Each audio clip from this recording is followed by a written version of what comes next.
AI impact సదస్సులో youth Congress కార్యకర్తలు చేసినటువంటి ఆ సిగ్గుమాలిన పనికి నరేంద్ర మోదీ గారు ఆదివారం రోజు కాంగ్రెస్ సిగ్గులేని రాజకీయాలు చేస్తుందన్నారు. దానికి రాహుల్ గాంధీ ఇష్టం వచ్చినట్లుగా నిన్న కూడా విరుచుకుపడ్డాడు.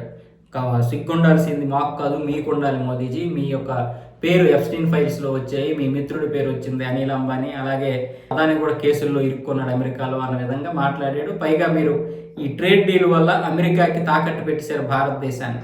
రాహుల్ గాంధీ గారు ఎన్ని చెప్పాలని చెప్పారు. ఓకే, నరేంద్ర మోదీ గురించి ఒక ప్రతిపక్ష నాయకుడిగా మంచిగానే మాట్లాడారు. గత 60 సంవత్సరాల్లో వీళ్ళు చేసినటువంటి పనులు, సిగ్గుమాలిన పనులు చూసుకుంటే మనం అసలు మాట్లాడకూడదు. అయితే ఇక్కడ విషయం ఏంటంటే 2001లో ఏదైతే గోద్రా ట్రైన్ ఘటన జరిగిందో, గోద్రా ట్రైన్ ఘటన తర్వాత అమెరికా వాళ్ళు అక్కడ ఆపేశారు. చాలా పాశ్చాత్య దేశాలు నరేంద్ర మోదీకి మేము వీసా ఇవ్వము అని చెప్పి పర్యటించడానికి. అలాంటి వీసా ఇవ్వనటువంటి అమెరికా వెళ్ళి ఎప్పుడు ఈయన ఎఫ్స్టీన్ ఫైల్స్ లో పాల్గొన్నాడు అంటే ఎఫ్స్టీన్ తో కలిశాడు, ఎఫ్స్టీన్ తో మాట్లాడాడు.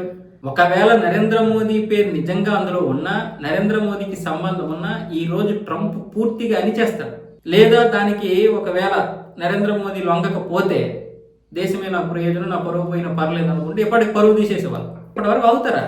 ట్రంప్ లాంటి పేరుంటే ఆ పేరును బయట పోగొట్టుకోవడానికి దాని గురించి ప్రస్తావించకూడదని ఎన్నెన్నో చేస్తున్నాడు.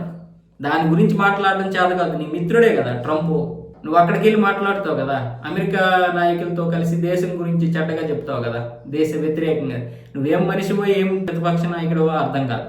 అలాంటి నరేంద్ర మోదీకి ఇప్పుడు ఎఫ్స్టీన్ ఫైల్స్ లో పేరు ఉందని మీరు ఇంత కంటే దిగజారిన రాజకీయాలు ఇంకా మీరు చేయగలుగుతారా? అంటే మీరు మాట్లాడిన ప్రతిసారి దిగజారిపోయి రాజకీయాలు చేస్తున్నారు తప్ప. అయితే మిమ్మల్ని ఎందుకు నేను ఎప్పుడు ఏదో ఒక విధంగా పెద్దగా తిట్టను, ప్రశంసిస్తానంటే మీరు ఉండడం వల్ల బీజేపీ గత 3 సార్లుగా గెలుస్తుంది కాబట్టి నాకు కొంచెం ఆ కన్సర్న్ అయితే ఉంది మీ మీద. కానీ లేకపోతే సిగ్గులేని రాజకీయాలకి కేర్ ఆఫ్ అడ్రస్ కాంగ్రెస్ కదా.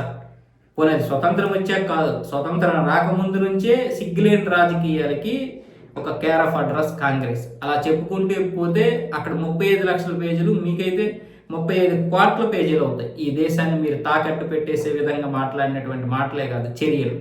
మీరు ఏ దేశానికి తాకట్టు పెట్టలేదు, మన దేశాన్ని అందరి కాళ్ళ ముందు పెట్టేశారు. ఈరోజు అన్ని దేశాలు వచ్చి ఇక్కడ ట్రేడ్ చేసుకుంటానంటే మీకు మంట.